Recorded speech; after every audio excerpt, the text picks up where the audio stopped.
नमस्कार. कौल महाराष्ट्राचा आता स्पष्ट होणार आहे. महाराष्ट्राचा हा जो कौल आहे तो नेमका काय असणार आहे. 23 तारखेला ज्याला निवडणुकीचे हे जे निकाल आहेत ते समोर येणार आहेत. या निकालांच्या पार्श्वभूमीवरती आपण आता ज्या पद्धतीने मतदान झालेलं आहे, ज्या टक्केवारीने मतदान झालेलं आहे, त्या टक्केवारीच्या आसपास नेमकं काय घडेल याची चर्चा करणार आहोत. कारण एकीकडे एक्झिट पोल आलेले आहेत आणि दुसरीकडे विविध तर्क जे आहेत ते लढवले जात आहेत. अर्थात या तर्कांना आधार काय असणार आहे आणि नेमकं काय घडणार आहे. शिवसेना आणि खास करून उद्धव ठाकरे जिंकणार की हरणार हा सगळ्यात महत्त्वाचा आणि मोठा प्रश्न घेऊन आपण या चर्चेमध्ये उतरलेलो आहोत. अर्थात या चर्चेमध्ये आपल्या सोबत आहेत निवडणूक विश्लेषक तज्ज्ञ डॉक्टर सुहास पळशीकर.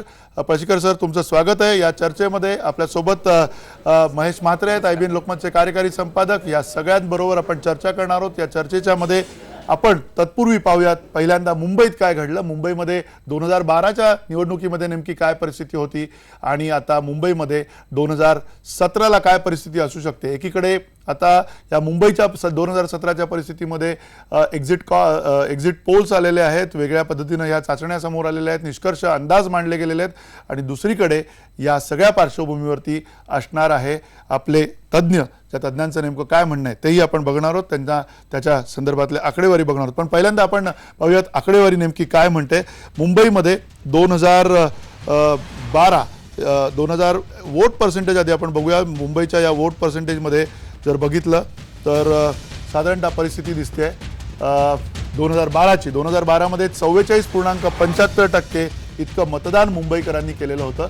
आणि त्यानंतर जर आपण बघितलं तर आता 2017ची परिस्थिती बदललेली आहे. 2017ला 55% इतकं भरघोस मतदान झालेलं आहे. भरघोस असण्यासाठी आपण म्हणतोय कारण मुंबई आत्तापर्यंत रस्त्यावरती बाहेर पडून मुंबईतले खास करून मध्यमवर्गीय असतील, उच्च मध्यमवर्गीय असतील, हे मतदान करत नसत किंवा करणार नाहीत असं गृहीत धरलं गेलं होतं.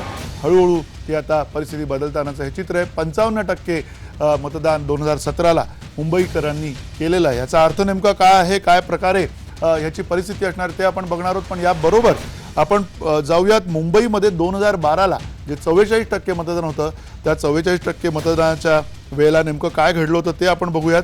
44% मतदान ज्यावेळेला होतं त्यावेळेला भाजपला 31 जागा होत्या, राष्ट्रवादी काँग्रेसला 13 जागा होत्या, काँग्रेसला 52 जागा होत्या, शिवसेनेला 75 जागा होत्या आणि मनसेला 28 जागा होत्या. एकूण जी परिस्थिती बदललेली आहे आता हे आहे जे चित्र ते 2012चं. 2012ला 44% असताना नेमकं हे घडलं होतं. आता 55% मतदान झाल्यामुळे नेमकं काय होईल.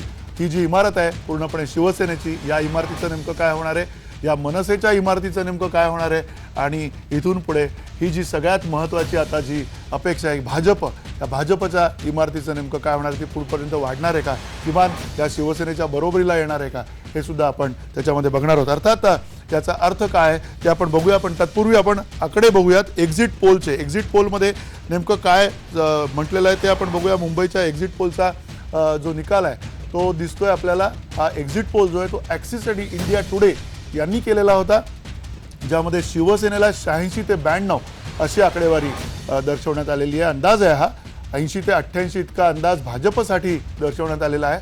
काँग्रेसला 30 ते 34 इतक्या जागा देण्यात आलेल्या आहेत, मनसेला 5 ते 7 जागा देण्यात आलेल्या आहेत आणि राष्ट्रवादी काँग्रेसला सुद्धा 3 ते 6 इतक्या जागा तिकडे देण्यात आल्या. या जागांमध्ये या एक्झिट पोलमध्ये MIM सारख्या पक्षाचा अजून उल्लेख नाही आहे, हे सुद्धा आपल्याला लक्षात घेतलं पाहिजे. इतर पक्ष ज्यांनी निवडणुका लढवलेल्या होत्या साधारणतः या सगळ्या इतर अपक्ष असतील, पक्ष असतील, यांची सुद्धा नेमकी काय परिस्थिती आहे ते आपण बघणार आहोत. थेट जाऊयात आपण पहिल्यांदा डॉक्टर सुहास पळशीकर यांच्याकडे.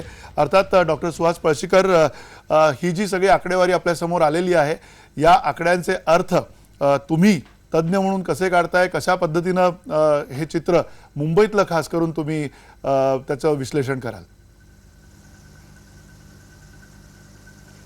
नाही, मुंबईमध्ये सगळ्यात नाट्यपूर्ण जी गोष्ट दिसते ती जवळपास 10% मतांची टक्केवारी वाढली ही आहे. आणि त्यामुळे मला असं वाटतं की सगळी चर्चा आज उद्या 2-1 दिवस ही या 10%वरती केंद्रित झालेली आढळेल. मोठ्या शहरांमध्ये नेहमीच आपल्याला असं दिसतं की मतांची टक्केवारी किंवा एकूण मतदानाचं प्रमाण हे फार कमी असतं. त्याच्यापैकी मुंबई हे एक आहे आणि त्यामुळे मुंबईतली मतांची टक्केवारी वाढणं हे विशेष मानलं जात आहे. आता ही जी मतांची टक्केवारी वाढते त्याच्यातलं एक कारण असं आहे की ज्या ज्या वेळेला तीव्र स्पर्धा होते 2-3 पक्षांमध्ये, त्यावेळेला प्रत्येक पक्ष आपले मतदार बाहेर आणण्याचा जास्तीत जास्त प्रयत्न करतो आणि मुंबईत यावेळेला ते झालेलं आहे हे आपण लक्षात ठेवलं पाहिजे की भारतीय जनता पक्षाला राज्यावर आणि विशेषतः मुंबईवरती आपला कब्जा करण्याची आता घाई झालेली आहे आणि त्याच वेळेला शिवसेना आणि भाजप यांचे संबंध इतके ताणले गेले की त्यामुळे शिवसेनेने एकट्यांनी लढत देऊन हा प्रतिष्ठेचा प्रश्न केला की आमच्याकडे मुंबईचा ताबा राहील. त्यामुळे मला असं वाटतं, माझं पहिलं निरीक्षण म्हणून मला असं वाटतं की ही जी 10% टक्केवारी वाढली मतांची, त्याला सगळ्यात महत्त्वाचं कारण या 2 पक्षांमधली चुरस आणि त्यांनी आपले मतदार किंवा अन्य मतदार सुद्धा मोठ्या संख्येने मतदानाला येतील याच्यासाठी केलेले प्रयत्न ही या 10% मतं वाढण्याचं मुख्य कारण आहे. नक्की. या बरोबर एक आणखी दुसरी महत्त्वाचा गोष्ट अशी आहे प्रश्न. की हा, बोला मतांचा बोला. नाही, दुसरे एक मतांच्या टक्केवारीबद्दल मला फक्त खुलासा करायचा आहे की ज्या वेळेला मतदार याद्या या स्वच्छ केल्या जातात आणि त्याच्यामधले दुबार मतदार असतील किंवा मतदार नसलेले लोक असतील हे काढले जातात, त्यावेळेला बहुतेक वेळेला मतांची टक्केवारी थोडी वाढते. त्यामुळे ही जी 10% मतं वाढलेली आहेत यावेळेला मतदानाची टक्केवारी, त्याच्यात निवडणूक आयोगाचा वाटा किती, निवडणूक आयोग म्हणजे महाराष्ट्राचा राज्य निवडणूक आयोगाने ही यादी किती अचूक केली याचा वाटा किती आणि या 2 पक्षांचा किती, हे मात्र गुलदस्त्यात राहील, हे लक्षात ठेवलं पाहिजे. अच्छा, हा महत्वाचा मुद्दा आहे. तुम्ही सांगताय की निवडणूक आयोगाच्या ह्या साफसफाईमुळे निवडणूक यादीच्या कदाचित हा आकडा वाढलेला असू शकतो, पण 11 लाखाच्या आसपासचा जो एक आकडा देण्यात आलेला आहे तो कुठून आलाय तोही कळायला मार्ग नाही. पण शिवसेनेने अशी तक्रार सुद्धा केलेली आहे की 11 लाखाच्या आसपास मतदारांना मतदानच करता आलेलं नाहीये. अनेक अशा काही घटना आपल्याला दरवेळेला प्रत्येक निवडणुकीत समोर येतात, पण मुंबईच्या बाबतीत ही सर्वाधिक जास्ती आतापर्यंतची घडलेली घटना आहे. त्याचा अर्थ आपण कसा लावा? नाही, मुंबईसारख्या शहरांमध्ये नेहमीच ही अडचणी येते की मतदार हे मोबाईल म्हणजे इकडे तिकडे फिरणारे असतात, बाहेरनं कामासाठी येणारे, काम झाल्यावर बाहेर जाणारे, अशांची संख्या मुंबईसारख्या शहरांमध्ये मोठी असते. त्या शहरांमध्ये मतदार नोंदणी ही करणं मुश्किल असतं, विशेषतः अशा प्रकारच्या नव्याने आलेल्या गरीब मतदारांना. आणि त्यामुळे या मतदार नोंदणीमध्ये किती गैरप्रकार झाले किंवा शिवसेना म्हणते त्याप्रमाणे मतदारांना मतदान खरंच करू दिलं गेलं का नाही, हा माझ्या मते आपल्याला झटकन आत्ता त्याच्यावरती काही निरीक्षण नोंदवता येईल असा विषय आहे असं मला वाटत नाही. नक्की. पण मागे लिंगडो ज्या वेळेला देशाचे निवडणूक आयुक्त होते त्यावेळेलाही हा प्रयोग झाला होता, केवळ मुंबईत नाही, एकूणच मतदार याद्या अद्ययावत करण्याचा, आणि त्यांनी मतदानाच्या टक्केवारीचं एक जास्त यथातथ्य चित्र पुढे येतं असं आपल्याला दिसतं. नक्की. एक आणखीन महत्वाचा मुद्दा या सगळ्या पार्श्वभूमीवरती जर आपण आता पुन्हा एकदा या एकूण मुंबईच्या परिस्थितीकडे गेलो, एक्झिट पोल्स जे आहेत त्या एक्झिट पोलची जर का आपण आकडेवारी आता आपण बघितली तर मुंबईचे जे एक्झिट पोल आहेत या एक्झिट पोल्समध्ये जी आकडेवारी देण्यात आलेली आहे, ज्यामध्ये आपण पुन्हा महेश म्हात्रे आपल्याकडे पण येतो, अर्थात स्वतः पळशीकर सर तुम्ही सुद्धा त्या या सगळ्या चर्चेमध्ये आपल्यासोबत आहातच. महेश, सगळ्यात पहिल्यांदा जो प्रश्न विचारायचा की ही जी 86 ते 92 जी आकडेवारी आहे शिवसेनेची, या आकडेवारीकडे कसं बघता येईल? कारण ही सगळी जी लढाई आहे ती लढाई राजकीय दृष्ट्या जर बघितली तर मुख्यमंत्री देवेंद्र फडणवीस आणि खास करून त्याच्या बरोबरीनं उद्धव ठाकरे यांची, आणि याच्यामध्ये उद्धव ठाकरेंना कमवायचे किंवा गमवायचे, नेमकं काय तुम्हाला वाटतं की उद्धव ठाकरे कमवणार की गमावणार? गेल्या 20 वर्षामध्ये ज्या पद्धतीने शिवसेनेची सत्ता मुंबईवर अबाधित राहिलेली आपण पाहतो, यातून एक गोष्ट सतत सिद्ध होत गेली की ज्या वेळेस पहिल्यांदा वसंतदादा पाटील यांनी विधान केलं होतं की मुंबई केंद्रशासित करण्याचा डाव टाकला गेलेला आहे, आणि त्या दिवसापासून मुंबई ही जणू शिवसेनेला आंदण देण्याचा निर्णय काँग्रेस नेतृत्वाने घेतला होता, आणि आता तो गेल्या सरकारपर्यंत अत्यंत नियमाने नेटाने तो संकल्प पाळला गेला. जरी मुख्यमंत्री बदलत गेले तरी पण शिवसेनेची मुंबईतील सत्ता अबाधित ठेवण्याचा, राखण्याचा प्रत्यक्ष अप्रत्यक्ष प्रयत्न दोन्ही काँग्रेसच्या माध्यमातून आपल्याला झालेला दिसतो. तसाच प्रयत्न देवेंद्र फडणवीस सरकारच्या माध्यमातून सुद्धा होईल असं मला स्वतःला वाटतं. कारण ज्या पद्धतीने कल्याण डोंबिवली महानगरपालिकेमध्ये हे दोन्ही पक्ष एकमेकांच्या विरुद्ध लढले आणि त्यांनी असं वातावरण निर्माण केलं की आपल्यासमोर विरोधकच नाही, म्हणजे एकीकडे सत्तेत असणारे हे दोन्ही पक्ष आणि जे खरे विरोधक आहेत त्या त्या विरोधकांना ज्यावेळेस ते नेस्तनाबूत करतात, बाद करतात, पूर्ण चर्चेमधून बाजूला घालवतात, त्यातून एक सिद्ध होतं की देवेंद्र फडणवीस सरकार हे ज्या पद्धतीने काम करत आलेलं आहे आत्तापर्यंत, त्यात त्यांनी मुंबईतील पूर्ण सगळ्या व्यवस्थापनामध्ये, प्रशासनामध्ये हस्तक्षेप करायचा नाही असा अलिखित नियम होता आणि तो नियम त्यांनी बऱ्यापैकी पाळलेला आपल्याला दिसतो. आज ज्या प्रकारे राज्याचे मुख्यमंत्री म्हणतात की इथे माफिया राज आहे, इथे अनेक गोरखधंदे चाललेले आहेत, परंतु मग जर त्यांना विचारलं की 2 वर्षामध्ये तुम्ही त्यावर का कारवाई केली नाही, किरीट सोमय्या हे आता ज्या पद्धतीने या सगळ्या प्रकाराविरुद्ध बोलताना आपल्याला दिसले,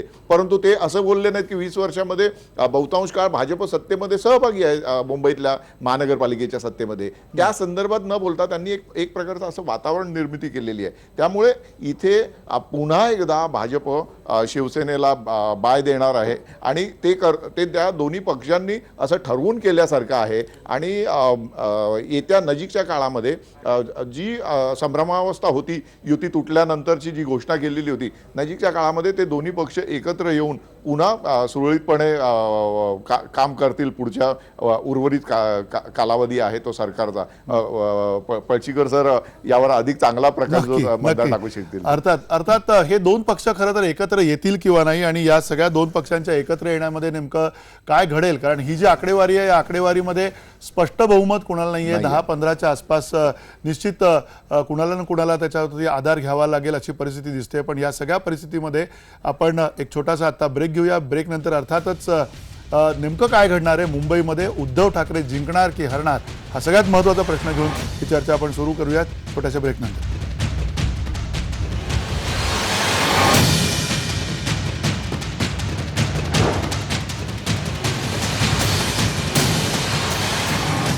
कौल महाराष्ट्रामध्ये तुमचं पुन्हा एकदा स्वागत. आपण चर्चा करतोय कौल महाराष्ट्राचा 2017 मध्ये नेमका खतरा कुणाला आहे हे आपण समजून घेतोय. 23 तारखेला ज्या पद्धतीनं आता समोर आकडेवारी येईल आणि मतमोजणी होईल, त्या मतमोजणीच्या पार्श्वभूमीवरती आपण तज्ज्ञांबरोबर चर्चा करतोय. डॉक्टर सुहास पळशीकर आपल्यासोबत आहेत, आपल्यासोबत महेश म्हात्रे आहेत या चर्चेमध्ये. आणि अर्थात आत्तापर्यंत जो एक्झिट पोल आलेला आहे त्यातले जे निष्कर्ष आहेत त्या निष्कर्षांवरनं काय अर्थ निघतात तेही आपण बघतो. सगळ्यात पहिला महत्त्वाचा या चर्चेमधला आणखीन जो मुद्दा आपण घेतलेला आहे तो मुद्दा म्हणजे उद्धव ठाकरे हे हरणार की जिंकणार. कारण हे सगळं जे निवडणुकीची जी दंगल सुरू आहे त्याच्यात सगळ्यात प्रतिष्ठा जी पणाला लावलेली आहे ती उद्धव ठाकरे यांनी. त्यांनी युती सडली असं म्हटलं. युती ज्या पद्धतीनं सुरू होती इतके वर्ष, ती युती उद्धव ठाकरे यांनी त्यावेळेला तोडल्याची घोषणासुद्धा केली आणि त्याबरोबरीनं म्हणजे हे युतीचं पर्व तिसरं आहे की काय जर उद्या सुरू झालं तर, आणि आत्तापर्यंत दुसरं पर्व युतीचं चालू होतं अशी ही परिस्थिती आहे. आणि या सगळ्या परिस्थितीमध्ये उद्धव ठाकरे यांना नेमकं काय गमवायचं आहे, काय कमवायचं आहे हे सुद्धा आपण पाहूयात. उद्धव ठाकरे हे युद्ध जे आहे ते हरणार की जिंकणार. देशातली सगळ्यात मोठी जी महापालिका आहे जिचा 35,000 कोटीच्या आसपास बजेट आहे, उद्धव ठाकरे जिंकणार का, हा सगळ्यात महत्त्वाचा प्रश्न त्या निमित्तानं आपण उपस्थित करतोय. या बरोबरीनं महापालिका जिंकली तर उद्धव ठाकरेंच्या नेतृत्वावरती शिक्कामोर्तब होईल का, कारण उद्धव ठाकरे यांनी विविध टप्प्यांवरती नेतृत्व शिवसेनेला दिलेलं आहे आणि ज्या पद्धतीनं उद्धव ठाकरे यांनी यावेळेला एल्गार केलेला आहे भाजपच्या विरोधातला आणि भाजपतल्या अतिशय वरिष्ठ शीर्षस्थ नेत्यांना सुद्धा त्यांनी सोडलेलं नाही आहे, जहरी अशी टीका केलेली आहे. या सगळ्या टीकेच्या पार्श्वभूमीवरती उद्धव ठाकरे यांच्या नेतृत्वावरती शिक्कामोर्तब होणार का.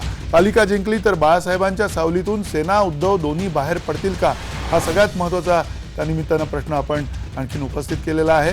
कारण महापालिकेच्या या निवडणुका निश्चितच वेगळ्या आहेत. भाजपच्या विजयी रथाला महाराष्ट्रामध्ये अडवल्याचं श्रेय उद्धव ठाकरे यांना मिळेल का, कारण संपूर्ण देशामध्ये एक प्रकारे घोडदौड सुरू आहे विजयाची भाजपची आणि त्याच वेळेला उद्धव ठाकरे यांनी या घोडदौडीला लगाम लावलेला आहे का हे सुद्धा त्यानिमित्तानं स्पष्ट होणार आहे. उद्धव ठाकरेंनी मुंबई एक हाती राखली तर देश पातळीवरही सेनेची प्रतिष्ठा वाढेल का हे सुद्धा त्यानिमित्तानं आपल्याला समजून घ्यायचं आहे. कारण शिवसेना यावेळेला केवळ महाराष्ट्रात नाही तर गोव्यामध्ये सुद्धा निवडणुका लढते आणि त्याचबरोबरीनं हार्दिक पटेल यांचं यासारखा एक युवा नेता शिवसेनेनी जवळ करून अर्थात भाजपवरती कुरघोडी करण्याचा प्रयत्न केला आहे. या सगळ्या पार्श्वभूमीवरती हे सगळे प्रश्न महत्त्वाचे ठरतात. उद्धव ठाकरेंनी मुंबई ज्या पद्धतीनं आता लढवले, उद्धव ठाकरेंनी मुंबई पालिका जिंकली, तर भाजपसोबत चर्चा करताना त्यांच्या शब्दाला वजन येईल का?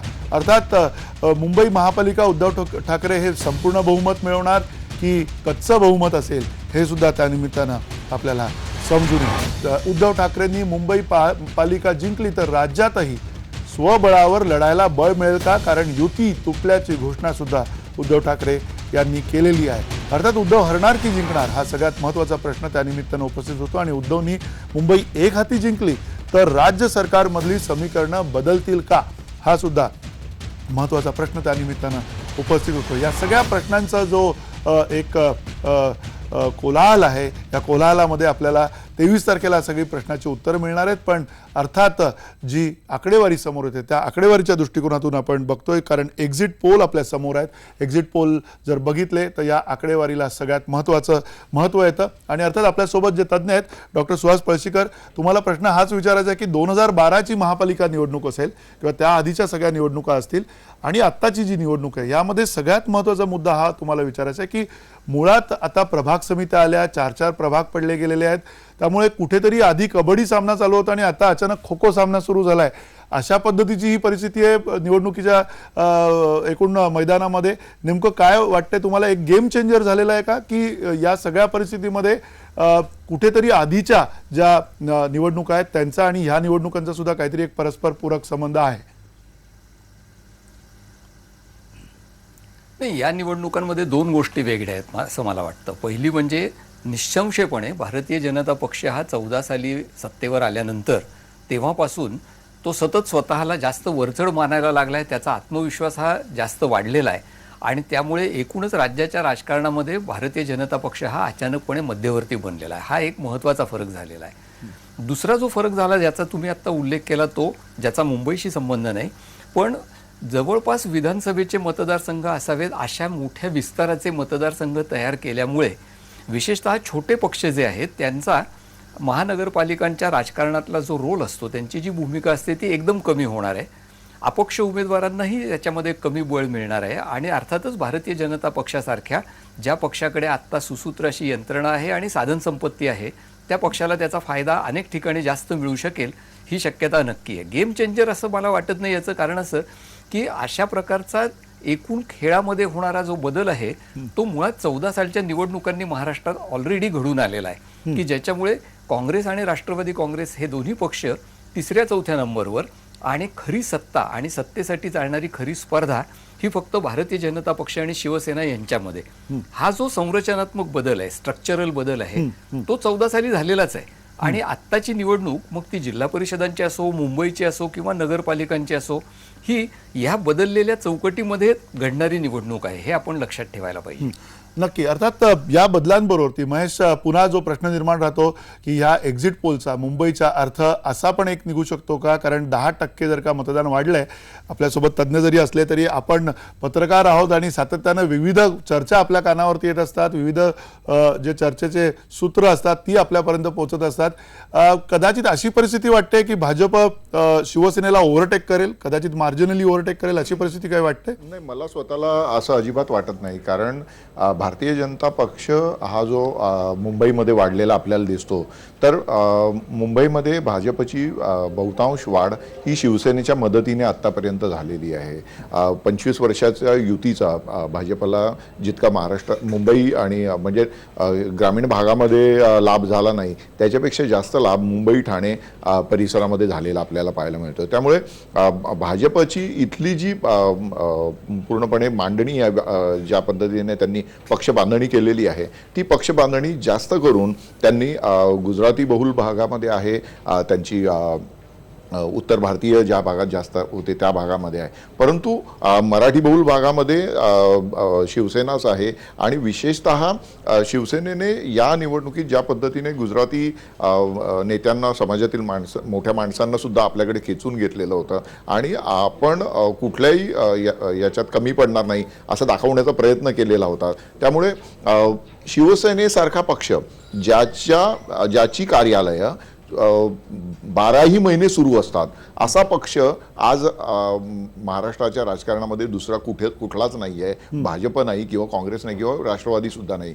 त्यामुळे शिवसेनेची विशेषतः मुंबईमध्ये स्थापना झालेली असल्यामुळे मुंबईकरांवर जो शिवसेनेचा प्रभाव किंवा पगडा आहे तो पगडा इतक्या सहजासहजी देवेंद्र फडणवीस संपवू शकतील असं मला स्वतःला वाटत नाही. त्यामुळे आज याचे आकडे एक्झिट पोलचे आकडे कितीही सांगत असले तरी पण शिवसेना आणि भाजप यांच्यामध्ये किमान 25 ते 30 जागांचा फरक राहील आणि शिवसेना ही पुढे राहील असं मला स्वतःला वाटतं. नक्की. अर्थात पुन्हा डॉक्टर पळशीकर तुम्हाला प्रश्न हाच विचारायचा आहे की ही जी आकडेवारी, या आकडेवारीमध्ये अर्थात आपल्याला स्पष्टता हळूहळू येईल उद्या, पण या बरोबरीनं सगळ्यात महत्त्वाचा प्रश्न येतो की मतदारांच्या संदर्भातला नवमतदार या निवडणुकीमध्ये कितीसा साधारणतः येऊ शकतो, आला असावा, आणि त्या नवमतदाराची पुन्हा जी मानसिकता आहे, जे प्रचार आहेत, आताची नवी तंत्र आहेत, एकूण निवडणुकीचं तंत्र बदलल्याचं आपल्याला आता पूर्णपणे मानायला काही हरकत नाही आहे. आणि असं सगळं असताना या सगळ्याचा परिणाम हा येणाऱ्या ह्या 10% वाढीव मतदानामध्ये कसा असेल असं तुम्हाला वाटतं? नाही, पहिली गोष्ट मला असं वाटतं की एक आपण लक्षात ठेवलं पाहिजे की नव्या मतदारांमुळेच केवळ मतांमध्ये वाढ झाली असं नाही आहे. मतदानाची टक्केवारी जी वाढली आहे ती मुख्यतः सरसगट मतदानाची टक्केवारी वाढलेली आहे असं माझं एक निरीक्षण आहे. याच्याबद्दलची कदाचित आणखीन माहिती हळूहळू उपलब्ध होईल आपल्याला. नंबर 2, मला असं वाटतं की जरी असं धरलं घटकाभर की नवे मतदार म्हणजे 18 ते 25 या वयोगटातल्या मतदारांनी जास्त मोठ्या प्रमाणावर मतं दिली असं जरी मानलं आणि हे जरी खरं असलं की त्यांना एकूण भारतीय जनता पक्षाचं आणि मोदींचं आकर्षण अजून कायम आहे, गेल्या 4 वर्षांमध्ये 5 वर्षांमध्ये हे जे आकर्षण निर्माण झालेलं आहे ते कायम आहे, हेही मी मान्य करायला तयार आहे. पण हे आकर्षण मुख्यतः भाजप विरुद्ध काँग्रेस सारखे पक्ष जेव्हा असतात त्यावेळेला जास्त लागू ठरतं. भाजप आणि शिवसेना असा जेव्हा सामना होतो त्यावेळेला ह्या मुद्द्याला माझ्या मते फारसं महत्त्व राहणार नाही, कारण मग नवमतदार हे दोन्ही पक्षांकडे सारख्याच प्रमाणात आकर्षिले जाण्याची शक्यता आहे. कारण शिवसेनेमध्ये सुद्धा अशा प्रकारच्या तरुण आणि नव्या मतदारांना आकर्षित करण्याची पूर्वापार कला अवगत आहे आणि त्यामुळे हा सामना बरोबरीचा होईल त्यांच्या बाबतीत मग. आणि त्यामुळे केवळ नवमतदारांचा ॲडव्हान्टेज भाजपला मिळेल निदान मुंबईसारख्या शहरात असं मला अजिबात वाटत नाही. नक्की. अर्थात आपण एक छोटासा ब्रेक घेऊयात आणि या ब्रेक नंतर ही चर्चा सुरू ठेवूयात, कारण अर्थात महाराष्ट्राचा कौल काय आहे आणि हा कौल उद्या आपल्याला स्पष्ट होणार आहे. 23 तारखेला ज्या वेळेला आकडे निकालाचे यायला लागतील समोर त्यावेळेला हा स्पष्ट होणार आहे. तोपर्यंत चर्चा आपण करतोय आणि या चर्चेमधला सगळ्यात महत्त्वाचा भाग आहे तो हाच आहे, जसं आता डॉक्टर सुहास पळशीकर म्हणाले की नवमतदार जरी आलेले असले तरी त्या मतदारांमध्ये सुद्धा एक विभागणी असणार आहे, पक्षापक्षामधली विभागणी असणार आहे आणि त्या अर्थाने हा वाढलेला जो टक्का आहे खास करून मुंबईतला, त्या टक्क्याचे अर्थ खूप वेगवेगळ्या पद्धतीने निघतात. त्यामुळे एकीकडे एक्झिट पोल आहेत आणि दुसरीकडे नेमकं काय घडणार आहे अजून कुणाला माहीत नाही आहे. एक छोटासा ब्रेक घेऊया, पुण्यामध्ये जाऊयात आणि पुण्यामध्ये नेमकं काय घडणार आहे त्याची आपण चर्चा करूया. कौल महाराष्ट्राचा, या कौल महाराष्ट्राच्या एकूण मतदानामध्ये काय निकाल येणार आहेत उद्या आपल्याला ते स्पष्ट होणार आहे. पण या निकालांच्या बरोबरीनं जे आकडेवारी आहे ती आकडेवारी काय म्हणते, काय आकडेवारीचा अर्थ आहे, पुण्यामध्ये आता आपण नेमकी काय आकडेवारी आपल्या समोर आलेली आहे ती पाहूयात. कारण पुण्यामध्ये सुद्धा तितकीच चुरशीची लढत आहे आणि या चुरशीच्या लढतीमध्ये पुण्यामध्ये 2012ला जर बघितलं तर साधारणतः 50.93% असं हे मतदान त्या टक्केवारीचं आहे. त्याच्यावरती आत्ता 53.55% अशी टक्केवारी दाखवते आहे. या टक्केवारीमध्ये पुन्हा जो काही थोडासा बदल झालेला आहे, पुण्यामध्ये जरी अटीतटीची लढत असली तरी त्या अटीतटीच्या लढतीच्या पार्श्वभूमीवरती एवढा मोठा काही मतदारांनी बदल केलेला आहे किंवा मतदार खूप मोठ्या संख्येने पुण्यातले बाहेर आले आहेत असं चित्र स्पष्ट दिसत नाही. त्यामुळे 2017मध्ये पुण्याची परिस्थिती ही काय आहे ती आपल्याला बघावी लागेल. पण तत्पूर्वी आधी 2012मध्ये पुण्यामध्ये नेमकं काय झालेलं होतं ते आपण बघूयात. कारण पुण्यामध्ये 2012ला राष्ट्रवादी काँग्रेसकडे 51 जागा होत्या, काँग्रेसकडे 28 जागा होत्या माफ करा, आणि भाजपकडे 26 जागा होत्या, शिवसेनेकडे 15 आणि मनसेला 29 इतक्या भरघोस जागा पुण्यामध्ये होत्या. मला वाटतं पुण्याच्या ऐवजी खाली नागपूर इथे लिहिलेलं आहे. पण या सगळ्या बरोबरीनं पुण्याचं जे वोट पर्सेंटेज आहे त्या वोट पर्सेंटेजमध्ये अतिशय महत्त्वाचा जो भाग आहे तो म्हणजे 53% इतका त्याच्यामध्ये भाग दिसतो. या सगळ्या पार्श्वभूमीवरती प्रश्न तुम्हाला जो विचारायचा आहे तो हाच विचारायचा आहे की पहिल्यांदा महेश आपल्याकडे येतो, कारण पुण्याची निवडणूक जशी महत्त्वाची आहे भाजपला, तितकीच ती राष्ट्रवादी काँग्रेसला सुद्धा महत्त्वाची आहे. बरोबर. इथे जसं आपण म्हणतो की उद्धव ठाकरे जिंकणार की हरणार, तसं तिकडे अजित पवार जिंकणार की हरणार अशी परिस्थिती पुण्यामध्ये आहे. आणि त्यामुळे नेमकं काय घडेल पुण्यामध्ये या सगळ्या पार्श्वभूमीवरती, कारण जितकं मतदान वाढायला पाहिजे होतं तेवढं मतदान वाढलेलं दिसत नाही. निश्चितच महाराष्ट्रातील राजकारणावर दोन घराण्यांनी मोठा प्रभाव टाकलेला आहे. गेल्या 25-30 वर्षामध्ये या घराण्यांच्या नावाशिवाय महाराष्ट्रातील राजकारण पुढे गेलं नाही असे मुंबई स्थित ठाकरे घराणं आणि पुणे बारामती पिंपरी चिंचवडवर प्रभाव टाकणारे पवार घराणं, या दोन घराण्यांना अंगावर घेण्याचं धाडस देवेंद्र फडणवीस या भाजपच्या, म्हणजे तुलनेने 15 वर्षापूर्वी 20 वर्षापूर्वी ज्या राजकीय पक्षाचं अस्तित्व महाराष्ट्राच्या राजकारणात फारसं नव्हतं, त्या पक्षाच्या एका तरुण नेत्याने दाखवलेलं आहे. त्यामुळे मुंबईमध्ये देवेंद्र फडणवीस ज्या पद्धतीने ज्या गतीने शिवसेनेला भिडलेले आपल्याला दिसले, त्याच प्रकारे त्यांनी पुण्यामध्ये सुद्धा पिंपरी चिंचवडमध्ये सुद्धा राष्ट्रवादी काँग्रेसमधल्या दबंग आणि दादा लोकांना आपल्याकडे खेचून स्वतःचं तिथे एक वेगळं अस्तित्व दाखवण्याचा प्रयत्न केला. पुण्याचं मंदार आपण बघितलं राजकीय इतिहास नजीकच्या काळातला, तर पुण्यामध्ये उद्योगी राजकारण्यांचा प्रभाव असल्याची उदाहरणं आपल्याला पाहायला मिळतात.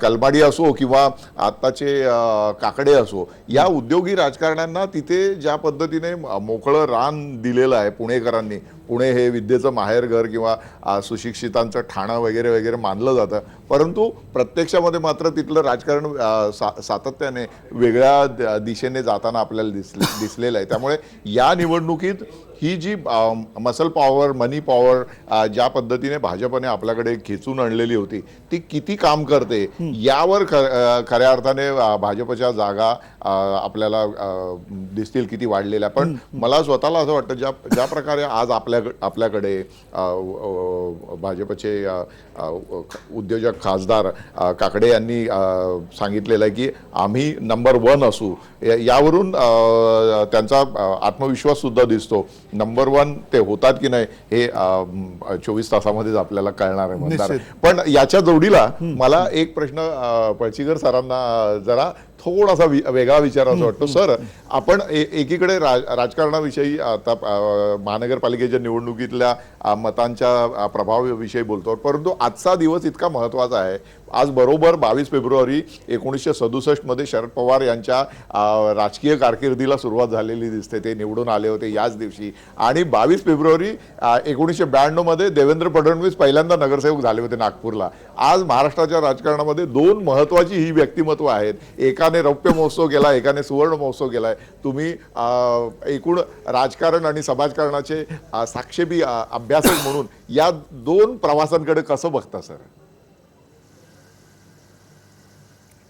मला असं वाटतं त्यांच्या आत्ता या घडीला तरी तुलना नाही करता येणार. याचं कारण शरद पवार यांचे केवळ दुप्पट काळ त्यांनी केलेला आहे असं नाही, तर त्यांचा जो प्रभाव आहे तो महाराष्ट्राच्या कानाकोपऱ्यातही राहिलेला आहे आणि देशभरही राहिलेला आहे. आणि त्या तुलनेने देवेंद्र फडणवीस यांची वाटचाल जरी नेत्रदीपक अशी गेल्या 25 वर्षात आहे असं दिसत असलं तरी अजून ती मोदींच्या किती सावलीतनं झालेली आहे आणि स्वतंत्रपणे खरोखर देवेंद्र फडणवीस म्हणून त्यांचं नेतृत्व महाराष्ट्रात किती उभारून पुढे येणार आहे याची चाचणी व्हायची असं मला वाटतं. आणि त्यामुळे ही तुलना करणं बरोबर होणार नाही.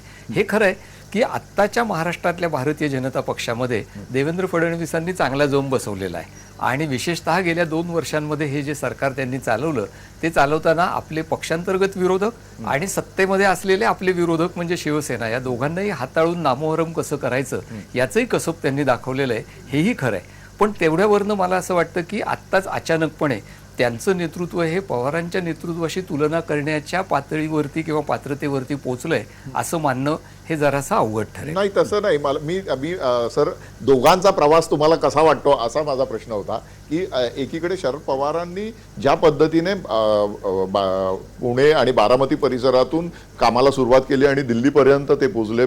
अनेक वर्ष दिल्लीमध्ये महत्त्वाची संरक्षण खातं असेल, कृषी खातं असेल, ही खाती त्यांनी सांभाळली. महाराष्ट्राचं मुख्यमंत्रीपद प्रदीर्घ काळ सांभाळलं. तर त्यांचा प्रवास तुम्ही आज 50 वर्ष एक नेता सतत राजकारणामध्ये रिलेव्हंट राहणं, सतत त्यांचा राजकारणावर प्रभाव असणं, ही आपल्याला देशात अन्यत्र फार अपवादाने आढळणारी स्थिती आहे असं तुम्हाला नाही वाटत का?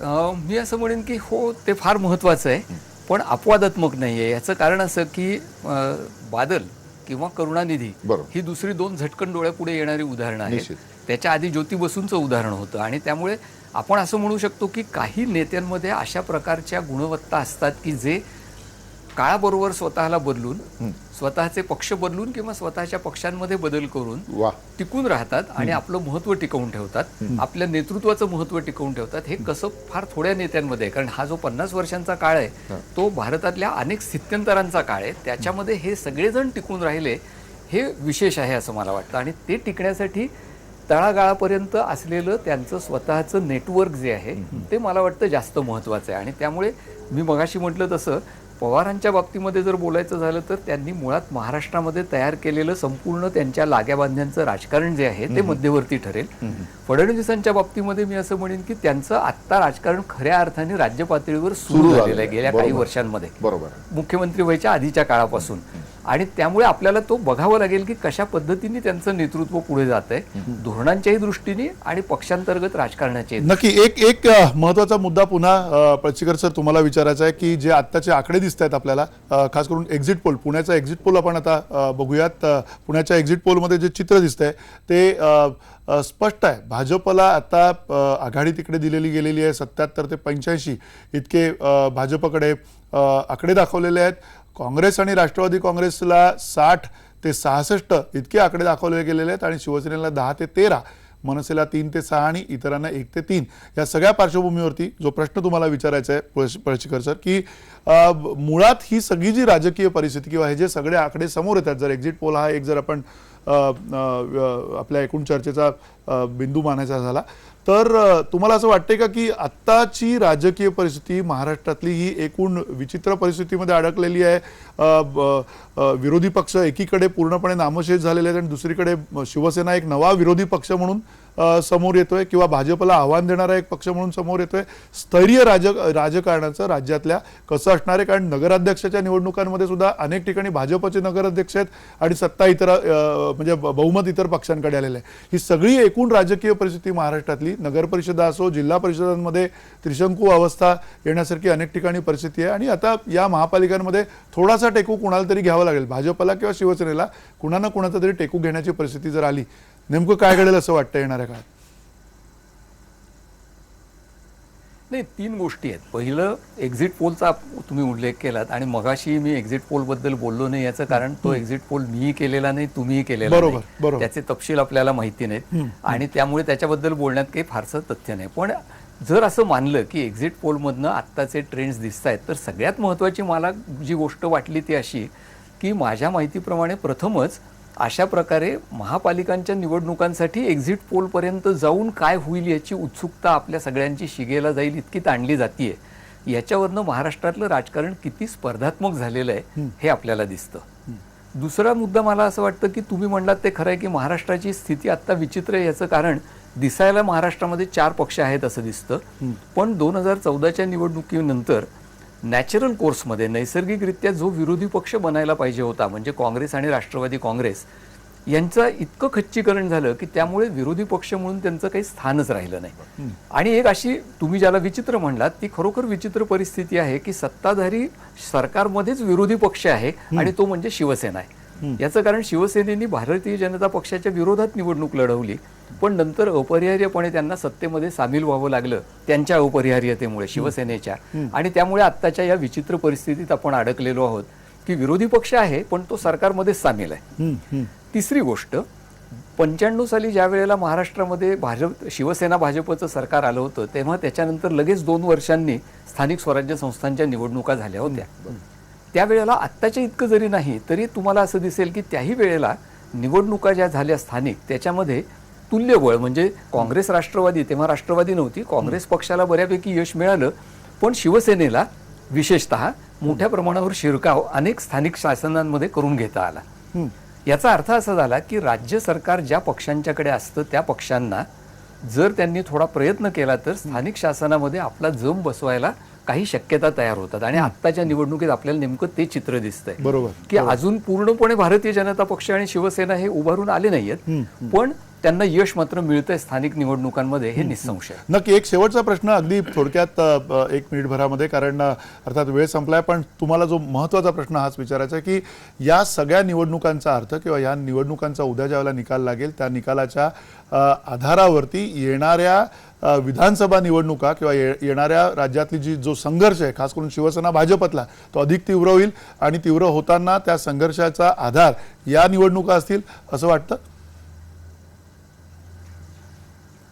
नक्की असतील. याचं कारण पक्षापक्षांमधले संबंध आणि समाजाचे कोणते घटक कुणाच्या बाजूने आहेत हे या निवडणुकांनंतर खऱ्या अर्थाने पुढची 2 वर्ष मांडणीचं होणार आहे आणि त्या अर्थाने या निवडणुका महत्त्वाच्या आहेत. नक्की. अर्थात या निवडणुका महत्त्वाच्या आहेत. 23 तारखेला आयबीएन लोकमतवरती आपण असाच या निवडणुकांचा जागर सुरू ठेवूयात. काय निकाल समोर येतात ते निकालसुद्धा आपण सकाळपासून बघणार आहोत आणि दिवसभर तुम्ही आयबीएन लोकमतवरती या अचूक निकालांचं जे विश्लेषण आहे ते सुद्धा बघत राहाल. आणि अर्थातच महाराष्ट्राचा कौल काय आहे, जिल्हा परिषदांमध्ये महाराष्ट्र काय म्हणतोय आणि महापालिकांमध्ये महाराष्ट्र काय म्हणतोय हे आपल्या सगळ्यांना समोर स्पष्ट होणार आहे आणि अर्थात ते आयबीएन लोकमतवरती तुम्ही पाहू शकणार आहात. तोपर्यंत इथेच थांबतो. धन्यवाद. नमस्कार.